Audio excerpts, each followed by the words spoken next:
Welcome back to Bistical Mel Photography Reviews and How-Tos. If you've ever wanted to use a flash to take your portrait game to the next level, but you've been put off for whatever reason, maybe you've been daunted by the plethora of gear that's out there or the minefield of information, and you've just felt like the whole thing is just so complicated and not worth it, then this video is for you, because today I'm going to demonstrate the basics of how to approach and get started with flash photography, how to choose your settings, and I'm going to show you the simple setup that I used all over the world to make thousands of pounds as a portrait photographer. And this setup is so simple. All it consists of is a stand, a bracket,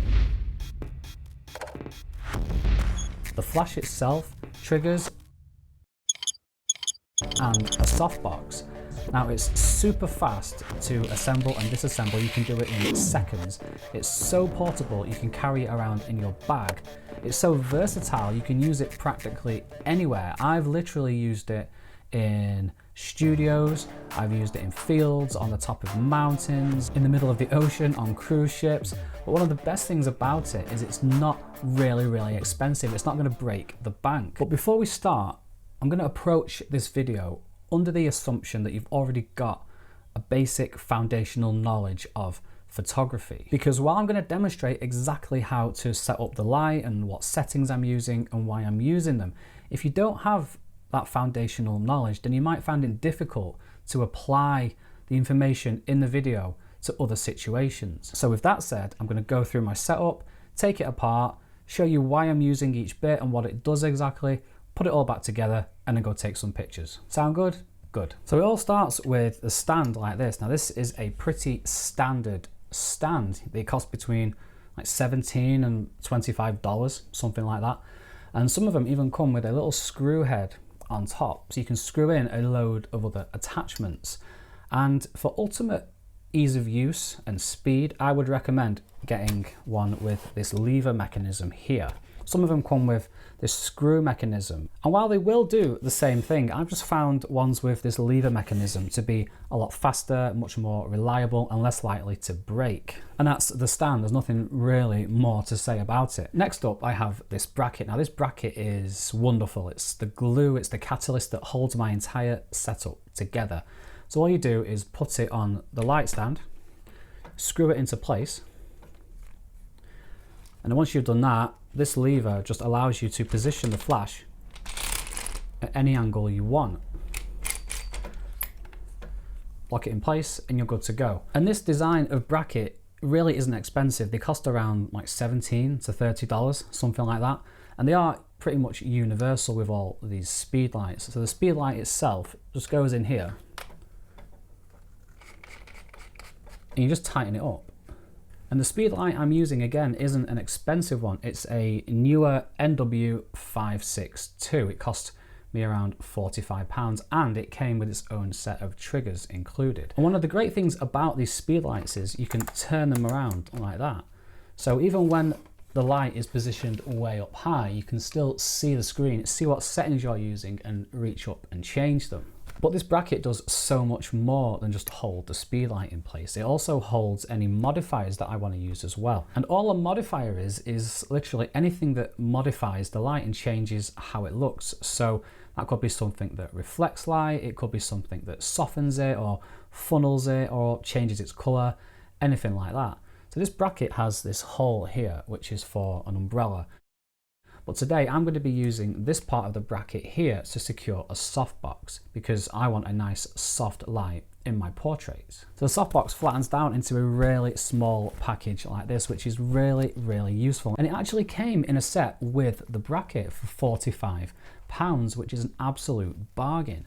So when you're ready to attach the softbox, you just let it expand carefully without it hitting you in the face, and it's going to expand. It looks like one of those ships from Star Wars when it's like that. And then you just open it up and you're good to go. So pull it apart like that, and here's the softbox. So when you want to attach it to the bracket, it is literally just a case of pulling it over the top and into place.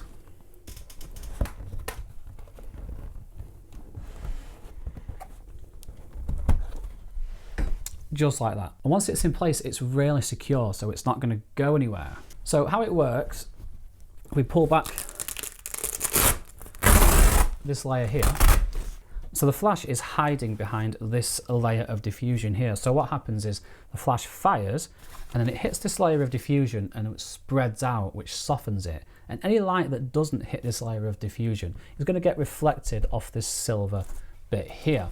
And then it's going to go through this second layer of diffusion, which spreads it out again, which softens it even further to give you that nice soft light. So when I'm taking people's pictures with the softbox, I like to position it slightly higher than their eye line and angle it down at them. And what that's going to do, it's going to illuminate the face nicely, but it's also going to create a nice shadow under the chin, which is really flattering, and it creates dimension. But you can absolutely use the flash unmodified. I took this picture with this exact setup, only without the softbox. It was just the straight flash with nothing modifying it. But you can see when you do that, the flash is like the same size as a torch. So you do get that harsh torch look. You can see from the shadows here. So just bear that in mind if you do want to use the flash unmodified. So how am I going to fire my flash here? Well, that is where this trigger comes in. One of these goes on the flash here and the other lives on the camera. So the camera tells the trigger, hey, fire the flash for me, and the receiver receives that bit of information and fires the flash. And they all have these hot shoe mounts on them. So all you do is just screw it in place like that. Then you turn them both on and then you make sure that they're on the same group and channel. Now in my experience, 99% of the time when the flash hasn't fired, it's because one of these things is on a different channel or group to the other. Now the set that I'm using are quite expensive. They are the Yongnuo YN622C-TX controller and transceiver set. These cost about $80 or £60, something like that. But you don't have to use a set that's that expensive. You can get a set for £20 or $15, something like that. But what's the difference between an $80 set of triggers and a $15 set of triggers? Well, these here have this really cool LCD screen. This allows me to see exactly what channel I'm on, what group I'm on. It allows me to see the level of flash power. And these are also really reliable and durable. In photography, a lot of what you pay extra for is that reliability and durability. It's that guarantee that it's just going to work. With a cheaper set, you will lose that durability and they're not as reliable as well. Sometimes you'll press the trigger and nothing happens, then you'll press it again and it'll take the picture, for example. So that's why I like to use a really reliable set of triggers, because the shot that I miss could be that money-making shot. So when you're ready to sync the flash up, you can turn the flash on. Again, make sure that the group and the channel are the same, and you can press test on your triggers. Most triggers have a test button, and you often get some sort of feedback in the form of a light on the transceiver when you press test on the controller. Now the best way to show you this is to actually show you. So let's go and take some pictures.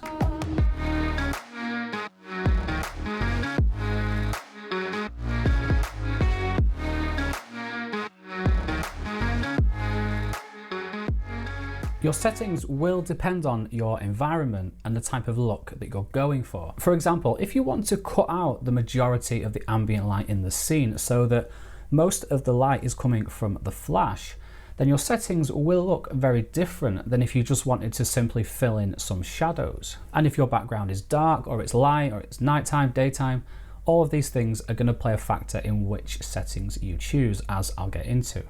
So I'm going to start by building my exposure as I normally would, with or without a flash. So I like a nice blurry background. I want to separate my subject from the background. So I'm going to choose a really wide aperture of 2.8. I also want top image quality, so I'm going to choose an ISO of 100. When it comes to shutter speed, I'm going to let my camera's meter determine that for me. However, I'm not going to meter for my subject, who is my wife Roxy. I'm going to meter for the background. So this is a picture of the background without Roxy in it. And the camera's meter told me that a shutter speed of 1/125th of a second was required to properly expose it. Now I'll get Roxy in and take a photo at those same settings. She's stood under a canopy, which is blocking out some light, but as it's still daylight, there's still enough ambient light around to light her fairly well. Now let's introduce our flash setup. But first, I want to take a photo with the flash unmodified, just so you can see what it looks like. So the flash is just above her eye line, about 2 meters away. And even at its lowest power setting at 128th power, it's still providing really good illumination. And like I said before, the flash is creating those quite harsh shadows because it's quite small. Notice though, with and without the flash, the background looks exactly the same because the flash isn't affecting it. The background is being lit entirely by the ambient light. Now I'm going to introduce the softbox. Now the softbox, with its 2 layers of diffusion, will soften the light and dim it significantly. So in this photo, with the flash power still at 128th, the softbox has cut out so much light there's barely any hitting Roxy. It has though very subtly filled in some of the shadows on her face. At a 16th power we can really see a difference, with the flash illuminating most of her face and the ambient light taking care of the rest. Notice how soft the shadows are now compared with the unmodified flash, and how the background still looks exactly the same. So now I want to darken the background, and to do that I can either increase my shutter speed or close my aperture. Since I like the blurry background, I'm going to leave the aperture where it is at f2.8, and instead I'm going to turn to my shutter speed. I'm going to increase it from 125th to 200th of a second. Now 200th of a second puts me around my flash sync speed. Now the flash sync speed is very important. It refers to the fastest shutter speed that your camera and your flash will sync up at. If you go over your flash sync speed, then you will see the shutter itself starts to intrude in your images. Now a couple of years ago I was feeling creative and I decided to use the fact that the shutter would be there to try and take some cool pictures, but I don't recommend trying it. People won't appreciate having half of their face cut off by the shutter. And some cameras, if they detect that you are using a flash, they won't even let you go beyond that shutter speed. You'll be turning the dial, but your camera won't let you go beyond 180th of a second just to keep you on the safe side. Some higher end cameras will allow you to sync up to 320th of a second. But if I find myself needing to go over my flash sync speed, then I can use something called high speed sync, which allows you to sync up your camera and your flash at any shutter speed that you want. But for the purpose of this video, I'm going to act like high speed sync doesn't exist, because I want to properly demonstrate the relationship between your settings and your exposure. So with high speed sync out of the question, if I did need to go beyond my flash sync speed, then I would turn to my aperture. But for now, 200th of a second is bang on the limit, and you can see the background is a bit darker, but so is Roxy because she's still being lit by the ambient light as well as the flash. So now instead of increasing the flash power again, I'm going to bring it a bit closer, from around 2 meters away to 1 meter. So with the flash now 1 meter away and an 1/8 power, it's now illuminating Roxy really well, but of course it's in the shot, so I'm just going to higher it up just so it's out of shot, and with the flash raised so it's just out of frame, it's still providing the exact same look. So now I want to darken my background even more, but as I said, I'm at my flash sync speed of 200th of a second, so I'm going to turn to aperture instead, and I'm going to close it down from f2.8 to f4. And since Roxy is still being lit by the ambient light, by doing so she has also become darker as well as the background. And I don't really want to move the flash any closer because then I'll have to change its angle, so I'll just turn the flash up again from an 1/8 to a 4th. And that produces quite a nice photo after about 5 minutes of frequency separation to soften the skin in Affinity Photo on my iPad, and I have a photo that Roxy quite likes. But I'm not stopping there, because now I want to show you the difference between the flash being 1 meter away and 3 meters away. So the flash is now 3 meters away, and in order to light up Roxy, I've had to turn it up to full power. And you can see the illumination it's providing looks pretty much the same as before. It's quite a nice photo, except her face now looks a lot flatter. There's less dimension to it, less depth. None of these examples are right or wrong, by the way. I'm just showing you the differences between each of the settings and the flash positions. You've just got to do what you've got to do to get the shot. If you can have the flash 1 meter away, great. If you need to have it 3 meters away for whatever reason, then that's perfectly fine. I'm showing you exactly what you need to do in those situations in order to get the exposure that you'd want. So now I want to continue my war on the ambient light in this scene by eliminating it almost completely and having the majority of the exposure on Roxy coming from the flash. To do that, I'm going to close my aperture even further from f4 to f7.1. And this photo without the flash shows you just how dark it is at those settings. So with the flash back around 1 meter away and at a 4th flash power, the photo looks like this. And at full power, it looks like this, which is pretty much the exact same exposure on Roxy as before, except the background is now much darker. So now with the background so dark and Roxy wearing a black top, she's starting to actually blend into the background. So these settings in this situation for me probably aren't the most appropriate. However, there are times where you will need to darken the background in order to get the picture you want. So now you know how to do it. Take a look at this example I took of this couple framed in front of this sunset and the cityscape. Again, I closed down my aperture to darken the background. Having that darker background really prevented the sun from overwhelming the entire scene. If you do find yourself shooting directly into the sun like this, then give a smaller aperture a try, as it can really narrow the light and create some quite cool looks. This next example was taken slap bang in the middle of the day in Marina di Carrara, which is in Italy. So here, this smaller aperture has not only helped to get the nice exposure on the background, the smaller aperture has also helped to keep the background in focus. Now, because this was taken in the middle of the day, I actually positioned the couple in some shade, because if I didn't, they would have just been overwhelmed with the sunlight. So that's where the flash really came in to illuminate them, while the ambient light still provided the light on the background. And I balanced those two exposures with my flash power and my shutter speed and my aperture. And one final thing, this photo was taken with the flash unmodified. We were on the deck of the cruise ship and the wind kept catching the softbox and blowing it over, so I had to take the softbox off and use the flash unmodified. Like I said, you just got to do what you've got to do to get the shot.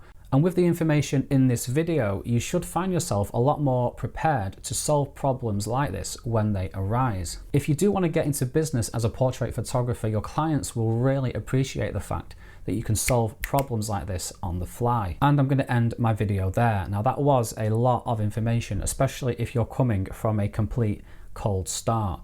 But the examples should help you get your head around it. And once you do get your head around it, it'll open up so much more artistic freedom and you'll have so much more creative control over your photos. And once you do start to feel more confident and you find yourself ready for more, then I'll have a more detailed and in-depth part 2 waiting for you on my channel. Now, the setup that I've shown you is a great place to get started, and you can use the information as a guide to help get yourself going. And don't worry if your first few photos aren't masterpieces. As long as you're learning something each time you shoot and then applying it next time, you're doing more right than you probably realize. Thank you so much for watching. Take care, stay curious, back around.